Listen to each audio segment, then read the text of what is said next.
Hello e-bikers, this is Julian and this video is a preview of our ride at Schabarum Regional Park. It has great off-road mountain biking trails for beginners.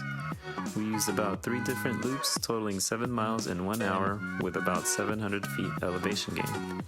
Our Swagtron e-bike's 350 watt motor handled the uphills just fine and performed even better with pedaling. This 7-mile adventure only used 30% of the battery and we averaged about 25 to 35 miles on this e-bike per charge.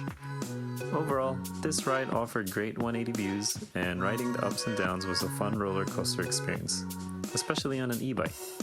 It's one of my favorite and short local trails.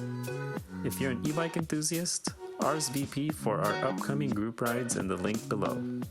For more content like this, please like and subscribe. Have a great day, stay healthy and active out there. See you next time and enjoy the ride.